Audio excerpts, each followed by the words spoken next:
Okay. Stay very quiet, very still.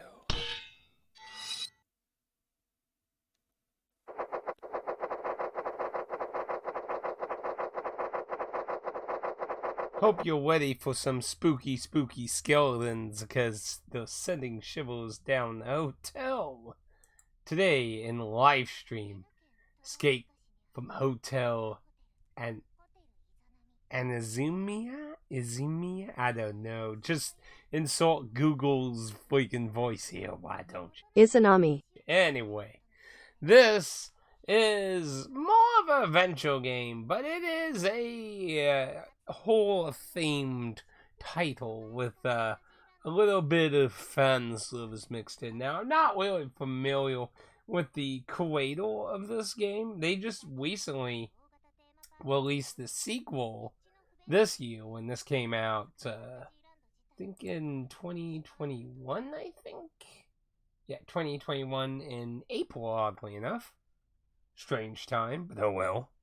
Anyway, you play as three girls who won streaming on the internet and decide to do the most stereotypical streamer thing that you could see one of the, the higher up type people doing. Going to a spooky skeleton hotel. Abandoned and decrepit. They go there, record spooks and shit. Well, it doesn't go very well, and everyone gets split up, and now you're stuck inside this fucking hotel trying to find everyone and get the fucking hell out. Now, the controls and everything are pretty basic and simple. There's not any clock tower shenanigans going on here. You have one thing pursuing you throughout the hotel, and it can indeed kill you. Throughout your journey, you'll get the three characters, and there's nothing different aside from their voices and visual style of their look. They all control exactly the same. They'll use their cell phone, and you'll have access to turning the light on and off. The cell phone light is required to identify items in the environment, to either find items to pick up, or to just examine shit for either puzzles, or just for some dialogue. Outside of that, you just move left and right. There's no really, being able to do anything with your character, it being 2D. The most complications outside of left and right, or when you get access to the outside area where you can go up and down the stairs. That's about the most complication that navigating gets in this. Now, you do get a map, and I kind of wish they did, kind of like Silent Hill, where you would, mark shit on the map, but you don't. So you have to keep track of yourself on the map. Not really that complicated. The place is pretty straightforward. At best, you'll just look at what room number you're near and get an idea where you are on the map. It's not very hard. Very hard to get lost. You'll have lots of items you'll get, which you'll find various ones that you may not really understand what they're used for, but generally most of the items in the game get used for something at some point in the game.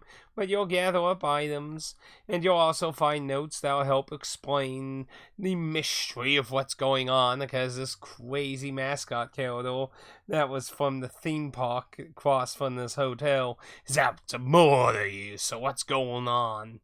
Well, the mystery's a little bit interesting at first, but then when it comes to the endings, can get a little confusing still for me, generally, in my opinion.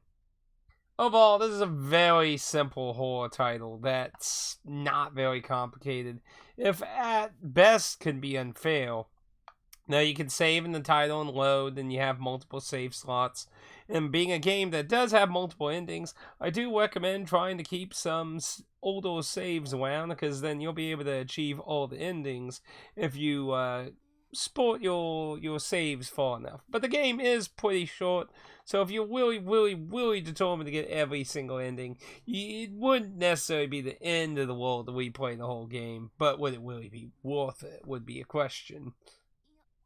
But is, in my opinion, best to try and keep saves a little spaced out. Usually major events are probably a good way to do that. My recommendation on that.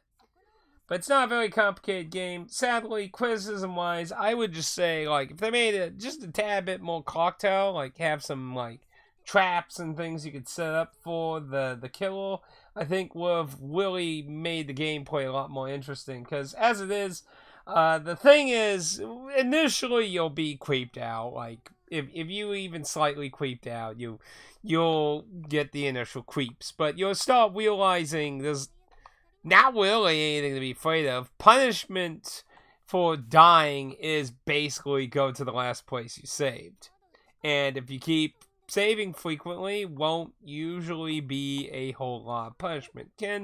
But can be a little annoying. The thing that kind of makes the feel factor go away to me is the fact that unlike Sizzleman and like Clock Tower, there's not really a lot of rhyme and reason how the mascot travels around the hotel. It's just random.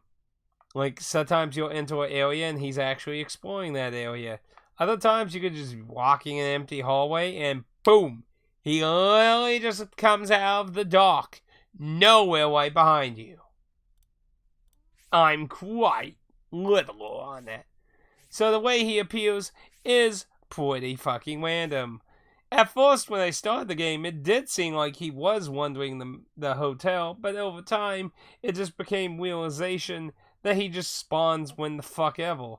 And the sad thing is, the fact that he can literally spawn behind you can lead to your demise, because there are dead ends. And not all dead ends have hideaways near them. And if you get dead end, you have only one more thing you can do. Dodge. Now, dodging is not an actual command in like a Dark Souls Wolf style dodge, but simply moving far enough out of his weapon swing and then running past him. In this small window of time, you can run past him, but otherwise, you will run into him and being unable to pass him. So you have to time it right. Later on, he will start doing two swings too, and that's even harder than one pass. So yeah, you get one ditch effort to try, but that's it. There is no running unless the pig mascot spots you. Otherwise, your character reacts very slowly. But if the pig mascot reacts to you, then your character will start doing a quote-unquote running, or more like sprinting, of course. Outside of these elements, the game has little scenes and stuff where you have to do puzzles to save the characters' lives and so on situations, and these scenes offer fan service on top of them. Kinda needless in my opinion. I'm not really like in the whole censorship mob thing, but like I usually prefer the fan service to make more sense. Like, it'd be a difference if, say, like, the characters were running down a hallway and, you know, the tits are waving around and shit. That's, and then that's a more realistic fan service. This is, like, the characters are impale, something's about to crush them to death, but you can move the cursor over and click on their boobs and watch them jiggle. Like, kinda weird to me, but hey, you know, I'm not here to judge. It's an element in the game. Don't have to interact with it at all. So if that's not your kind of thing, you don't have to interact with it. You can just get on with the puzzle and everything. So it works out. It's not mandatory stuff, but it felt a little out of place because it's just all these weird scenes with characters or in life and death situations, and you could just poke around them, and it's just kind of weird to me. Like I said, if you're gonna have fan service, I prefer it to be more realistic. Like, you know, they're running away or like being grabbed and stuff. You know, like that's a more realistic, understandable fan service to me. But again, that's just my 2 cents. Overall, this game doesn't really bring a whole lot craziness to the table. Now, this isn't a full price release, which is good because, well, it certainly doesn't deserve to be. It's not that the game can't be enjoyed. It's a very simple horror story. Simple gameplay and everything. It's not very complicated at all. It's not Clocked Out. It's not Silent Hill 2. It's not incredibly complicated at all. So, if you like what you're looking at, check it out. It's not a super expensive game. You can get it on GOG and everything. So, it's good on that. Now, to get into more of the nitty gritty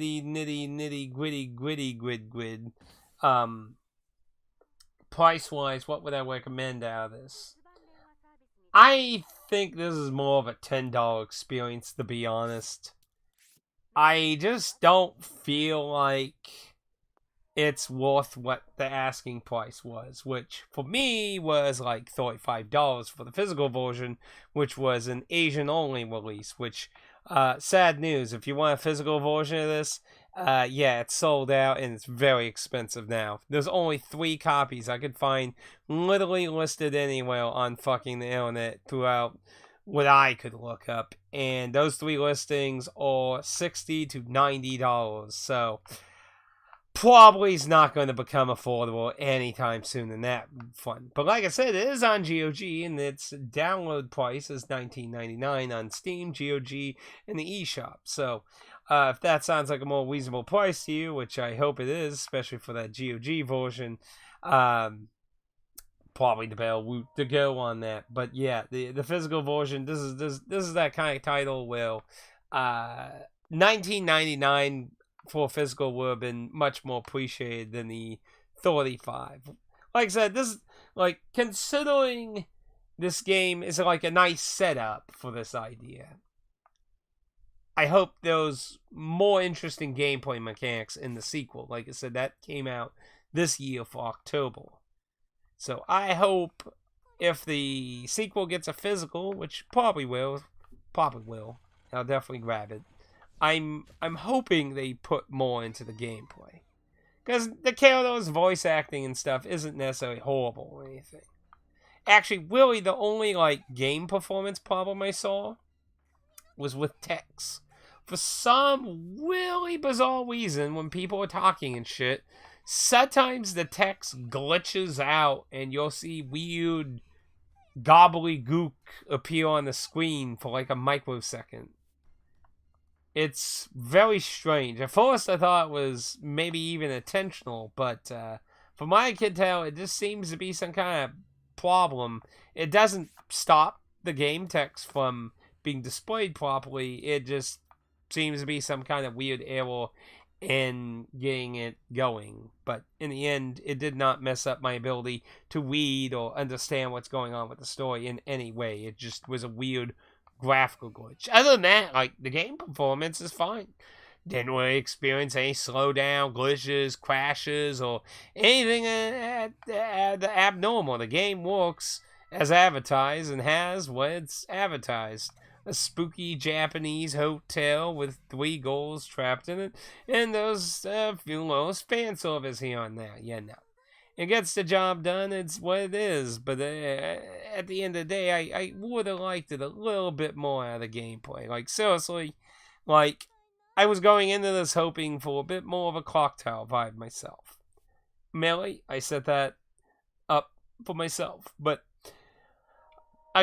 I think the game's mechanic would work well with something a little bit more like Clock Tower. Because, I mean, most of the weapons you got in Clock Tower were just one-time uses. You know, you'd find something you could throw at the Sizzle Man and then run off for a while, but that thing would be gone. There were very rare occasions, I think they were in the spin-off title, where there was things you could abuse multiple times. Overall, a lot of shit was just a one-time use kind of thing, so I think that would really work. Having a few, like, brooms or something you could use against the mascot of that. So, that's just my 2 cents on complaints. Otherwise, I mean, like, it does what it does. It does what it sets out to be. Job done. But yeah, I think $10 is a better asking price for this. It seems a little bit more simple in my opinion. But physically, $20 would have been good price. But good luck finding that for $20 because you probably aren't. Otherwise, it is what it is. If you like what you see, then check it out. And if not, well, it is what it is. So with that said, let's go into spoilers really quick because obviously this does have a story. So as you explore this hotel, you'll find a story about a father and a daughter. Now, what I do give credit is that they do kind of hide the real problem of the hotel behind the father and daughter situation.